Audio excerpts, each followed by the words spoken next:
সেদিন পৃথিবীটারে কাঁপিয়ে দেয়া হবে, পুরো পৃথিবী নড়ে চড়ে উঠবে, টাওয়ার গুলো ভেঙে খান খান, পাহাড়গুলো ভেঙে দুমড়ে মুচড়ে যাবে, মানুষগুলো বিক্ষিপ্ত পতঙ্গের মতো নিক্ষিপ্ত হবে, সাগরের পানির মাঝখানে দাউ দাউ দাউ দাউ দাউ দাউ করে আগুন জ্বলতে শুরু করে দিবে। আল্লাহু আকবার। নকশা এঁকে দিছেন আল্লাহ, নকশা এঁকে দিছে না? সুবহানাল্লাহ পড়েন।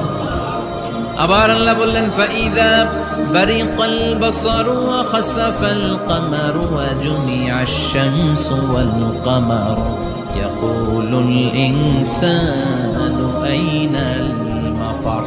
সেদিন মানুষের চোখ হবে ছানা বড়া, চন্দ্র সূর্যে কোনো আলো থাকবে না, মানুষগুলো দিক বিদিক পাগলের মতো দৌড়াবে, সবার মুখে এক কথা, পালাবো কই?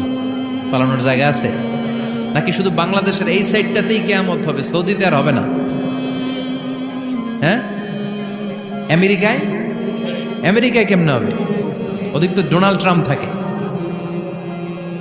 হ্যাঁ, আমেরিকাতেও হবে, জাপানে হবে, ইন্ডিয়াতে হবে, গোটা বিশ্বে একসাথে কাপাকাপি আর এই ধ্বংসলীলা শুরু হয়ে যাবে। চিৎকার করে বলেন ঠিক কিনা? আল্লাহ বলেন ইয়াউমা নাতউইস সামা কাতাইয়িস সিজিল লিল কুতুব।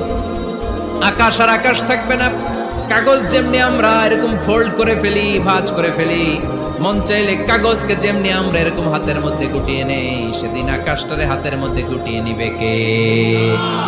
মানুষগুলো পাগলের মতো দৌড়াবে, কেউ থাকবে টয়লেটে, কেউ হসপিটালে, কেউ মাজারে, কেউ বাজারে, যে যেখানে থাক, শুরু হয়ে যাবে কিয়ামতের এই ভয়াবহ দৃশ্য।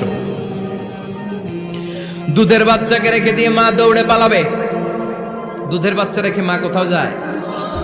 কলিজার টুকরা এটা, দুধের বাচ্চা, এটারে ফেলে মা কোথাও যায় না। কিন্তু কিয়ামতের এই ঝাঁকুনির দৃশ্য দেখে, আল কারিয়া মাল ওমা আদরাকা মাল, এই দৃশ্য দেখে দুধের বাচ্চারে রেখে মা দিবে দৌড়।